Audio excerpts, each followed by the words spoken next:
Kita lihat transaksi nomor 1 nih. Tanggal 1 Juni 2006. Nyonya Safira, ibaratkan kalian itu Nyonya Safira ya. Bayangin kalian itu Nyonya Safira. Kalian mendirikan perusahaan dagang dengan nama PT Syarifah.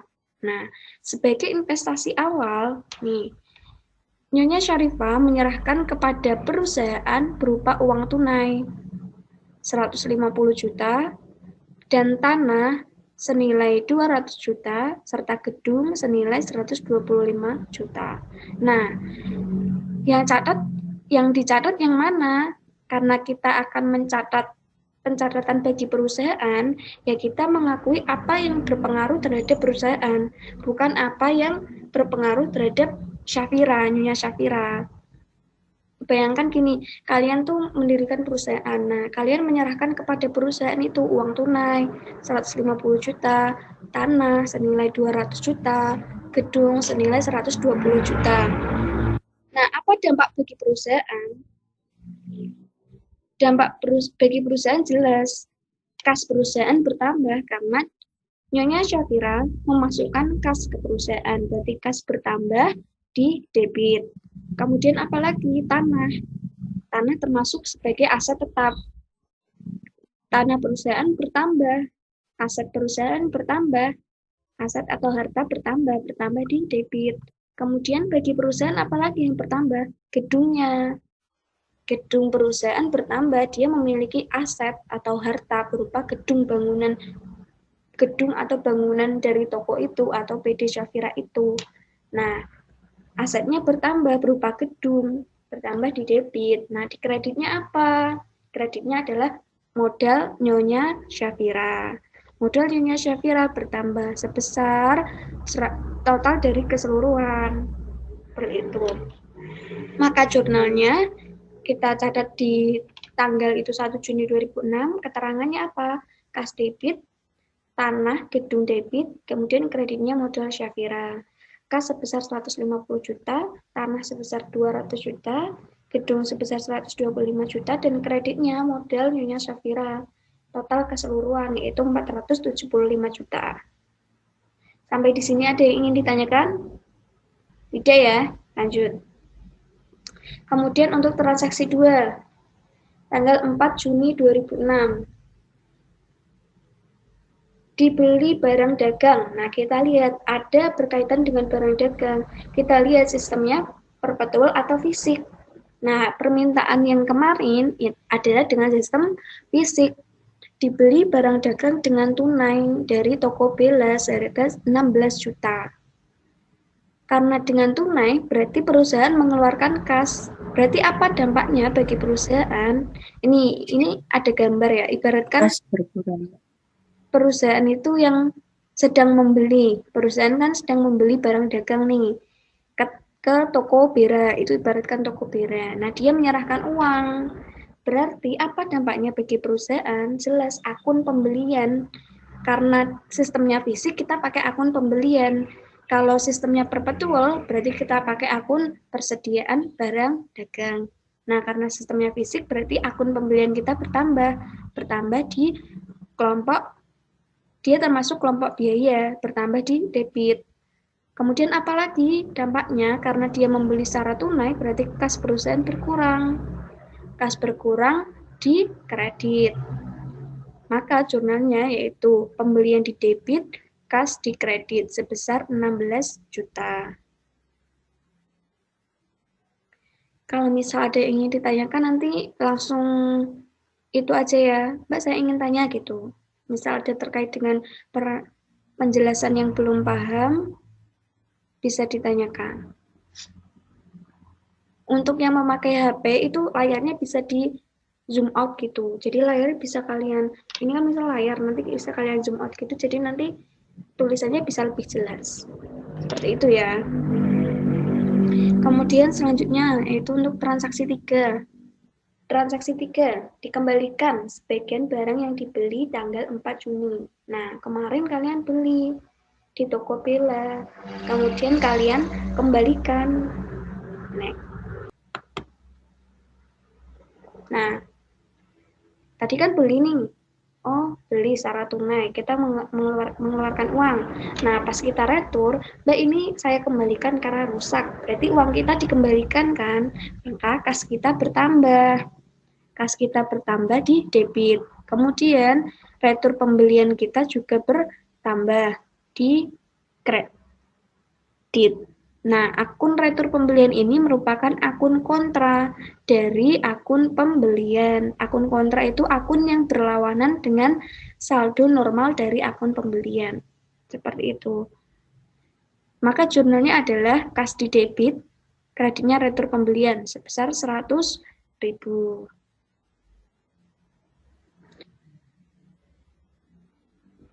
Nah, kita ulangi ya. Tadi sampai transaksi 4.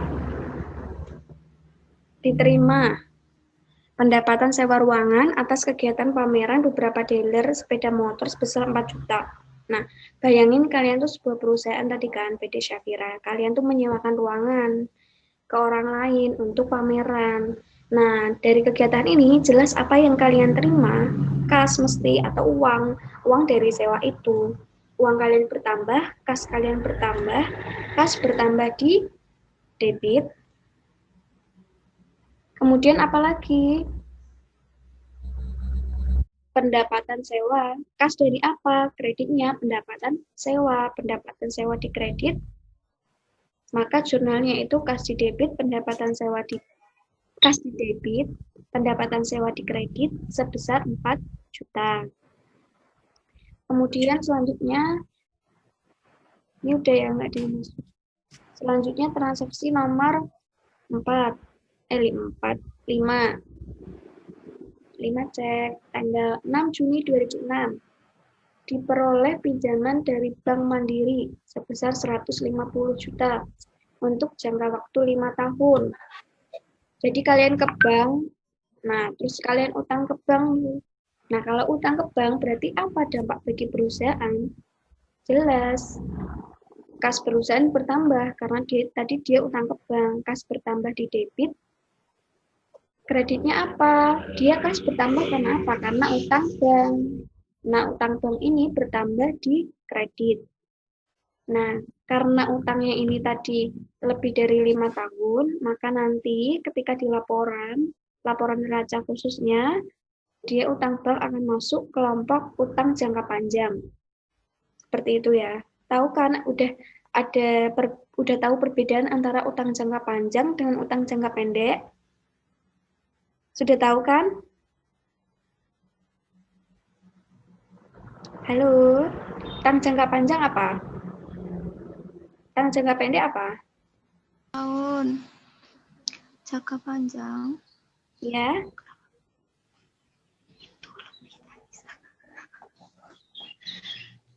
Jangka panjang. Apa ayo? Jangka panjang lebih dari 1 tahun loh. Dan jangka pendek itu kurang dari 1 tahun. Ya, kalau jangka panjang itu utangnya akan dilunasi dalam jangka waktu lebih dari 1 tahun. Nah, ini kan dalam jangka waktu 5 tahun, berarti termasuk kelompok utang jangka panjang. Nah, utang jangka pendek, utang itu akan dilunasi dalam waktu kurang dari 1 tahun. Berarti dalam waktu lebih dari 1 tahun itu utang jangka pendek. Pendek? Ya, maka jurnalnya kas di debit, kreditnya utang bank, atau utang bank mandiri juga boleh. Tergantung permintaan dari soalnya. Bisa utang bank, bisa utang bank mandiri. Bertambah sebesar 150 juta di debit dan di kredit 150 juta. Kemudian transaksi berikutnya. Ini sudah ya tadi, dibeli barang dagang dengan kredit dari toko Sekar Arum seharga 20 juta dengan sistem fisik. Maka apa dampak bagi perusahaan? Oh, dibeli barang dagang loh. Mohon maaf ini, tadi saya belum saya edit ternyata masih copy. Ini salah ya, untuk transaksi 6. Ini jurnalnya yang benar itu, pembelian di debit, kreditnya utang, dagang. lupa saya edit, masih copy paste dari slide sebelumnya. Berarti kalau pembelian, berarti pembelian bertambah di debit, kemudian karena secara kredit, berarti dia punya utang. Utangnya bertambah di kredit, maka pembelian debit, utang dagang kredit sebesar 20 juta. Ini mohon maaf ya, nanti saya revisi di PPT-nya. Kemudian transaksi nomor 7, tanggal 8 Juni 2006, dijual barang dagang secara tunai pada salah satu pelanggan seharga 75 juta.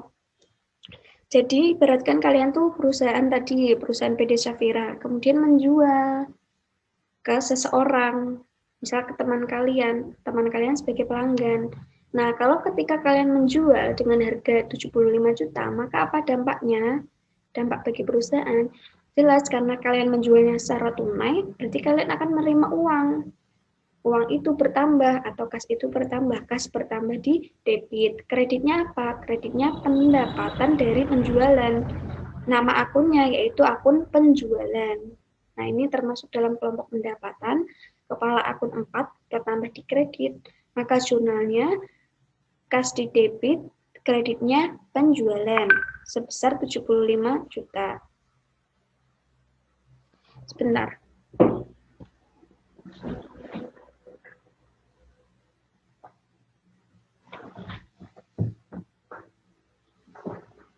Kemudian selanjutnya, transaksi nomor 6.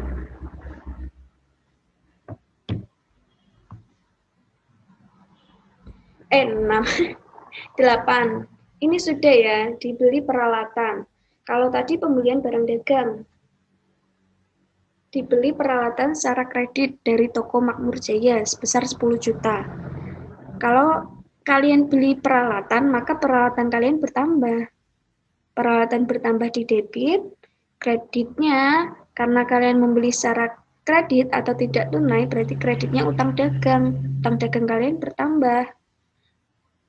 Kalau untuk pembelian barang dagang, tadi pakainya akun pembelian ya, tapi kalau misal ini kan dibeli peralatan, maka debitnya ya peralatan toko, bukan pembelian. Bukan pembelian peralatan toko, tapi peralatan toko. Seperti itu. Kalau pembelian itu hanya untuk barang dagang, pembelian barang dagang. Maka jurnalnya yaitu peralatan toko di debit, kreditnya utang dagang sebesar 10 juta. Kemudian transaksi 9. Dibeli barang dagang dari toko Damai seharga 15 juta, dari jumlah ini dibayar 8 juta dan sisanya dibayar kemudian. Jadi ibaratnya kalian beli barang dagang ke toko Damai, tapi bayarnya baru 8 juta, berarti kalian masih punya utang. Apa dampak bagi perusahaan? Karena tadi membeli barang dagang dengan sistem fisik, maka pembelian atau akun pembelian bertambah di debit. Kemudian apalagi dampaknya? Karena kalian tadi membayar, kas berkurang sebesar 8 juta, kemudian dan masih belum dilunasi, berarti kalian masih punya utang bertambah di kredit. Maka jurnalnya yaitu pembelian di debit sebesar 15 juta dan di kreditnya kas 8 juta dan utang dagang sebesar 7 juta. Kemudian transaksi nomor 10. Dijual barang dagang kepada toko Salman seharga 32 juta. Dengan syarat 210 N30. Nah, ketika ada penjualan dengan syarat, ini tuh menunjukkan bahwa ini tuh syarat pembayaran. Di mana ketika ada syarat ini, toko salam itu ketika dia melunasi pembayarannya, kan tadi dia beli, tapi itu dengan syaratnya apa? Syarat pembayaran 210N30. Ketika dia melunasi dalam jangka waktu 10 hari setelah tanggal transaksi, maka dia akan mendapatkan potongan 2%. Nah, jatuh tempo atau N30, 2 itu kan ada angka 210. Nah, 210 itu menunjukkan jika dilunasi dalam jangka waktu 10 hari setelah tanggal transaksi, maka akan mendapatkan potongan 2%. Setelah itu berarti tidak mendapatkan.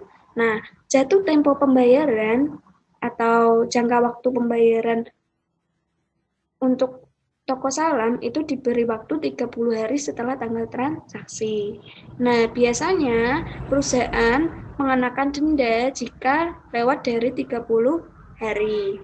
Biasanya untuk menertibkan pelanggan supaya dia itu cepat membayar. Nah, ketika ada syarat berarti menunjukkan bahwa penjualan ini dilakukan secara kredit atau tidak secara tunai. Maka apa dampak bagi perusahaan? Karena tadi karena tadi menjualnya secara kredit, maka piutang dagang bertambah. Piutang dagang bertambah di debit. Kreditnya apa? Kreditnya adalah penjualan. Maka jurnalnya piutang dagang bertambah di debit besar 32 juta dan penjualan di kredit sebesar 32 juta. Sampai di sini ada yang ingin ditanyakan?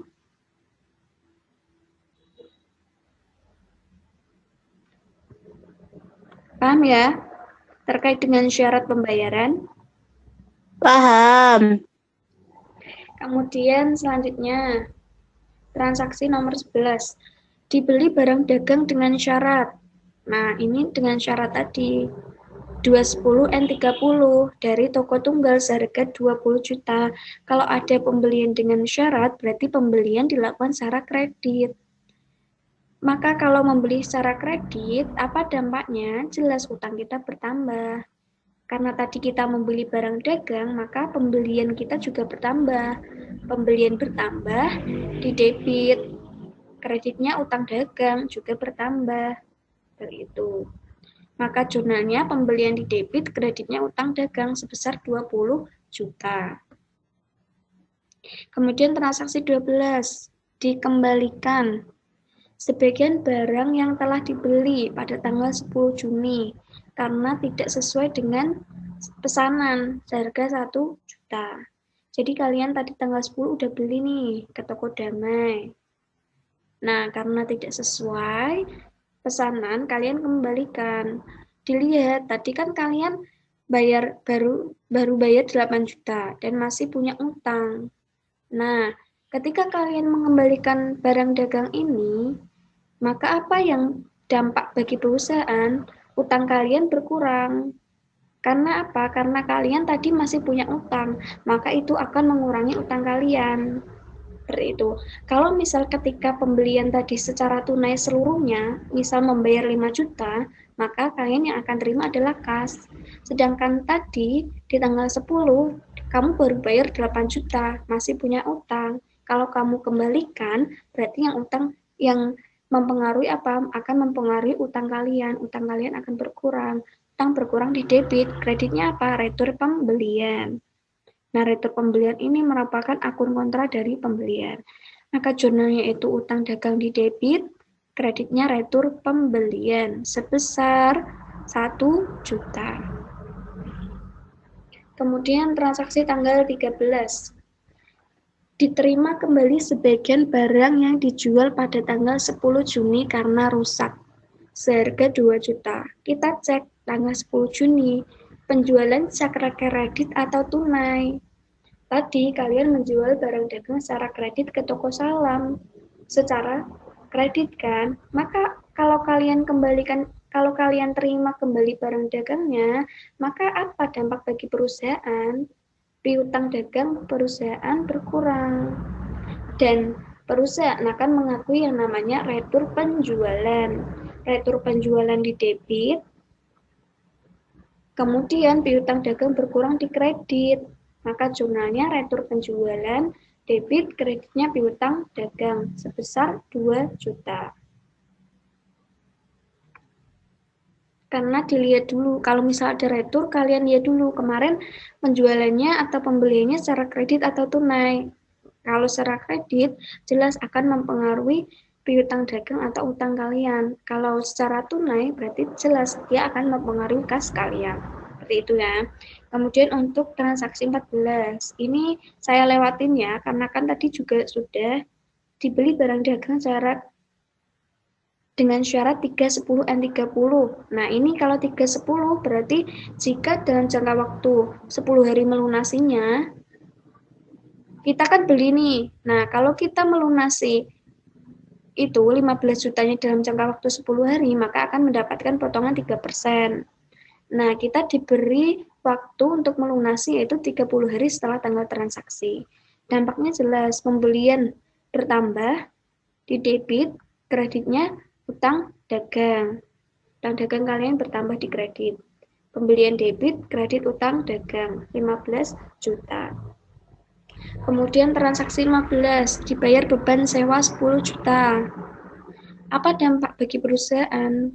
Dibayar beban sewa, maka perusahaan akan mengakui yang namanya beban sewa. Beban sewa perusahaan bertambah.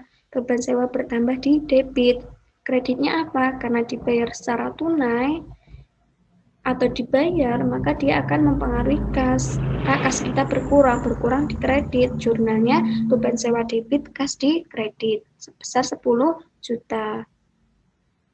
Kemudian transaksi 16. Dibayar lunas transaksi pembelian barang dagang tanggal 7 Juni kepada toko Sekar Arum. Kita cek tanggal 7 Juni. Dibeli barang dagang secara kredit dari toko Sekar Arum sebesar 20 juta. Kita melunasi utang 20 juta. Maka apa dampak bagi perusahaan? Utang dagang perusahaan berkurang. Karena kita melunasi, maka berkurang di debit. Karena kita melunasi, maka kas kita juga berkurang. Kas berkurang di kredit, maka jurnalnya utang dagang di debit, kas di kredit sebesar 20 juta. Kemudian 17.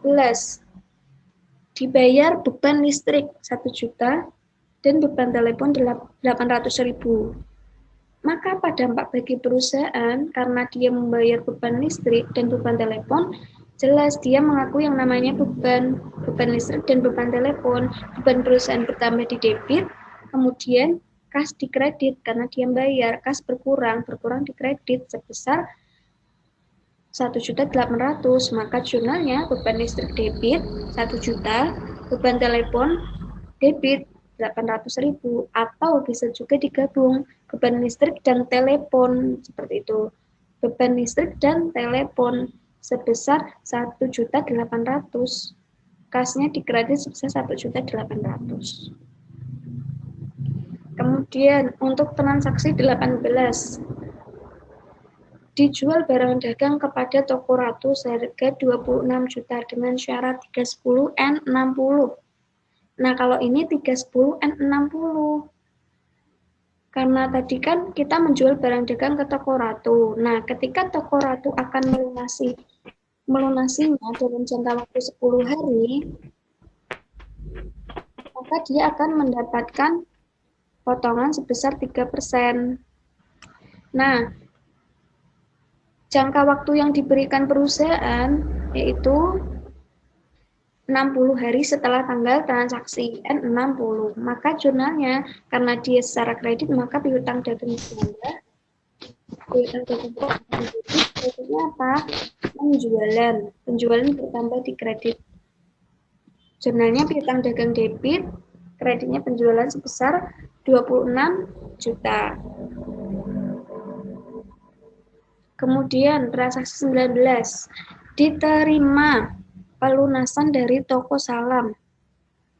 Tadi kita tanggal 10 udah jual ke toko Salam atas transaksi penjualan barang dagang tanggal 10 Juni. Kita cek kembali. Kita kembali ke tanggal 10, kita cek. Nah, tanggal 10 dijual barang dagang kepada toko Salam seharga 30 juta secara kredit dengan syarat 210 N30. Nah, kemudian tanggal 12 tadi si toko Salam itu meretur. Kita menerima kembali barang dagang yang telah kita jual. Kita menerima retur penjualan karena rusak. Maka yang 2 juta ini akan mengurangi piutang dagang. Tadi kan menjual itu kan piutang dagang kita bertambah 32 juta. Nah, sedangkan ketika ada retur penjualan, maka piutang dagang kita berkurang. 32 juta berkurang 2 juta, maka sisa piutang untuk toko Salam adalah 30 juta. Nah, kita lihat, kita menerima pelunasan dari toko Salam itu tanggal berapa? Tanggal 18. Tadi pembeliannya tanggal 10. 18 dikurangi 10, berarti 8 hari. 8 hari setelah tanggal transaksi. Nah, berarti kan dia masih dalam masa potongan nih, belum lebih dari 10 hari dari tanggal transaksi. Maka dia akan mendapat potongan sebesar 2%. Nah, 2%-nya dari 30 juta. 2% dari 30 juta sebesar 600.000. Nah, seharusnya kan kita punya piutang 30 juta. Kita akan menerima 30 juta nih. Tapi kita memberi potongan ke toko salam sebesar 600.000. Maka kas yang kita terima tidak sebesar 30 juta, tapi sebesar 30 juta dikurangi 600.000. Sebesar yang bersih yaitu 29.400.000. Maka apa dampak bagi perusahaan? Kas piutang dagang berkurang jelas, berkurang di kredit 30 juta. Maka kas perusahaan juga akan bertambah. Kas bertambah di debit sebesar 29.400.000, kemudian potongan penjualan di debit sebesar 600.000, kemudian di kredit piutang dagang kas debit 29.400.000, potongan penjualan di debit sebesar 600.000, kreditnya apa? Kreditnya piutang dagang karena kita menerima pelunasan piutang dagang, maka piutang dagang kita berkurang 30 juta. Sampai di sini paham ya? Ada yang ingin ditanyakan? Tidak ada ya, lanjut ya. Saya bentar, tak cek dulu. Ini dengar semua suara saya kan? Bentar. Oh, di Amelia Putri. Dengar. Baik. Ada satu yang nggak dengar nih di Amelia Putri. Bisa diingatkan buat di Amelia Putri ya.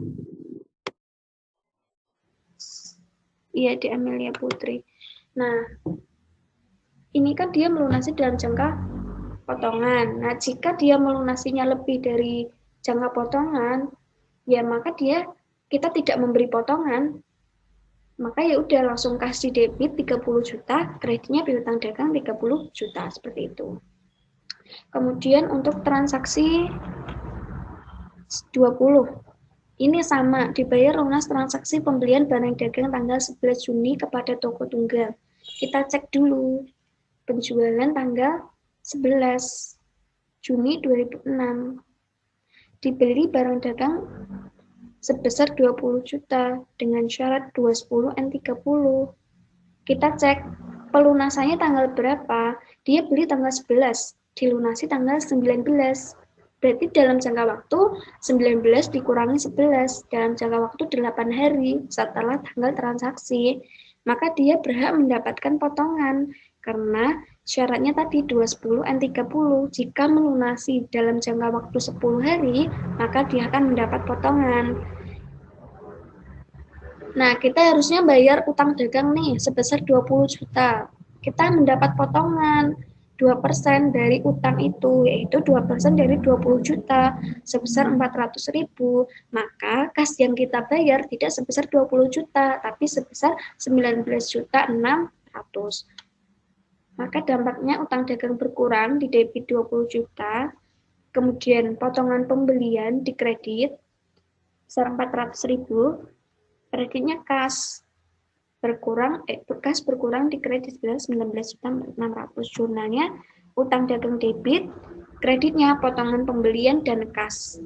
20 juta di debit dan di kreditnya 400 untuk pembelian dan 19.600.000 untuk kas. Kemudian transaksi berikutnya yaitu tanggal 20 Juni. Sampai di sini ada yang ingin ditanyakan? Tidak ya? Lanjut ya. Kemudian tanggal 20. Tanggal 20. Iya, tanggal 20 transaksi 21. Ini dibeli perlengkapan toko seharga 10 juta.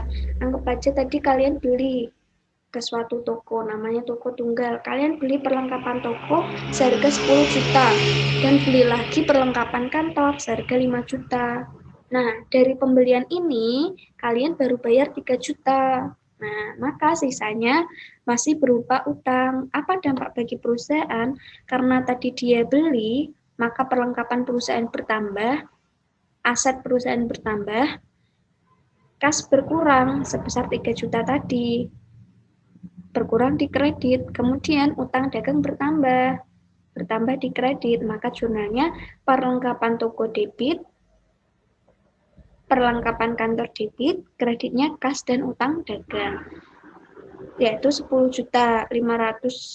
juta untuk perlengkapan toko, 5 juta perlengkapan kantor, kas berkurang 3 juta di kredit, dan utang dagang bertambah sebesar 12 juta.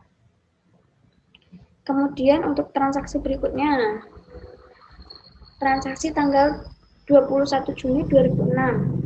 Transaksi nomor 22, diambil uang untuk keperluan Nyonya Syafira, 2 juta. Nah, ini pengambilan untuk kepentingan pribadi pemilik, ini disebut dengan privé. Nah, ini kan untuk perusahaan perseorangan ataupun firma. Nah, kalau perusahaan perseorangan ataupun firma itu kan modalnya dari perorangan. Jadi kalau perseorangan, perusahaan perseorangan, perusahaan yang terdiri dari yang pemiliknya itu satu perusahaan, satu orang aja. Nah, modalnya kan ada satu orang, itu perusahaan perseorangan. Ini contohnya perusahaan perseorangan. Adanya modal Nyonya Syafira saja. Nah, di firma itu ada yang namanya modal tuan A, modal tuan B, modal tuan C, seperti itu. Nah, itu untuk kepentingan pribadi pemilik itu disebut dengan privé. Sedangkan ketika perusahaan itu berbentuk perseroan terbatas, dia kan ada pemegang saham tuh namanya. Perseroan terbatas itu kan perusahaan yang berdirinya karena ada penyetoran modal atau penyetoran saham, investasi saham seperti itu. Nah, bagi pemegang saham nanti juga akan mendapatkan hak yang namanya dividen. Nah, itu nanti akan kita bahas di kasus berikutnya. Nanti ada pembayaran dividen untuk pemegang saham. Nah, kalau di perusahaan perseorangan itu namanya privé. Ini merupakan akun kontra dari modal. Jelas, karena tadi dia mengambil untuk kepentingan pribadi, privé bertambah di debit. Privé ini merupakan akun kontra dari modal, maka dia masuk kelompok modal, tapi dengan saldo di debit. Akun kontra itu akun yang berlawanan dengan saldo aslinya, dengan saldo asli dari lawannya. Gitu. Kemudian, karena tadi Nyonya Syafira ngambil dari perusahaan, maka kas dari perusahaan itu berkurang sebesar 2 juta. Karena kita mencatat dari sisi perusahaan ya, bukan dari sisi Nyonya Syafira. Itu harus ada pemisahan antara perusahaan dan pemiliknya. Tapi kalau realitanya sih untuk perusahaan perseorangan biasanya tidak dipisahkan. Tapi untuk pencatatan, untuk belajar akuntansi itu dipisahkan. Maka jurnalnya itu preview-nya Syafira sebesar 2 juta, kreditnya kas sebesar 2 juta. Kemudian transaksi 23 ini saya kebut ya. Running out of time. This time will end in 10 minutes. Kemudian nomor 22 Juni, tanggal 22 Juni dibayar lunas transaksi pembelian barang dagang tanggal 13 Juni kepada toko Bella. Kita cek kembali tanggal 13 Juni dibeli toko Bella dengan syarat 310 N30. Dia akan melunasi dalam jangka waktu 10 hari, maka akan mendapatkan potongan 3%. Nah, kita cek tanggal belinya 13, tanggal bayarnya 22. Kita kurangkan aja 22 dikurangi 13, berarti 9, masih belum lebih dari 10 hari, maka dia mendapatkan potongan. Kita tadi punya utang kepada toko Bella 15 juta, harusnya bayar 15 juta karena mendapatkan potongan, berarti kas yang dibayarkan sebesar utang dagang dikurangi potongan. Seperti itu, maka jurnalnya yaitu utang dagang di debit 15 juta, kemudian di kreditnya ada potongan pembelian 450.000, kas 14.550. Ini jangan kebalik ya, soalnya ada yang mengerjakan itu utang dagangnya justru yang 14.550, itu bukan, itu utang dagangnya tetap utang dagangnya berapa, 15 juta. Nah, yang berkurang itu yang kita bayarkan. Seperti itu ya, jangan kebalik. Kemudian selanjutnya, diterima pelunasan dari toko Ratu, ini sama. Atas transaksi penjualan barang dagang tanggal 17 Juni. Dicek dulu 17 Juni. Bayarnya 28. 28, benar 28 ya? 28 apa 27 ya? Bentar. Kok ini masih dapat potongan gitu? Sepertinya saya salah catat. Oh, enggak. Diterima pelunasan dari toko Ratu. Kita cek soalnya ya. Bentar. Kita cek soal. Tanggal 24 nih. Tanggal 28 deh. Diterima pelunasan dari toko Ratu atas penjualan barang dagang tanggal 18. Ini Juni ya. Berarti 18 Juni. Berarti ini salah ngetik. 18 ya. Kita cek. Ini nanti revisi 18 Juni. 18 Juni 2006. 18 ke 20, berarti masih dalam jangka waktu 10 hari. Kan 28 dikurangi 18, ini 18 ya, nanti direvisi. Kemudian berarti masih dalam jangka waktu 10 hari mendapat potongan 3%. Maka yang kita terima adalah yang bersihnya, yaitu sebesar 25.220.000. Maka kas debit 25.220, kemudian potongan penjualan debit 780, piutang dagang 26 juta. Seperti itu. Ini jangan kebalik lagi, piutang dagang ya sebesar piutang dagang. Seperti itu. Yang berkurang adalah kasnya. Harusnya kan kita terima 26 juta, tapi karena dapat potongan jadi kita terima bersihnya. Kayak gitu ibaratnya. Terus nah ini transaksi terakhir itu kan ada 3. Saya gabungan jadi 1, 29 Juni, tanggal 30 Juni, dan 30. Dibayar beban iklan 800.000, kemudian dibayar beban sewa 1.200.000, dibayar beban gaji untuk bulan ini sebesar 5 juta. Maka apa dampak bagi perusahaan? Maka beban perusahaan bertambah. Beban bertambah di debit. Beban bertambah di debit, kreditnya kas karena kita bayar melunasi beban. Maka jurnalnya beban iklan debit kas kredit besar 800.000. Kemudian beban asuransi debit kas kredit sebesar 1.200.000. Kemudian beban gaji debit kas kredit sebesar 5 juta.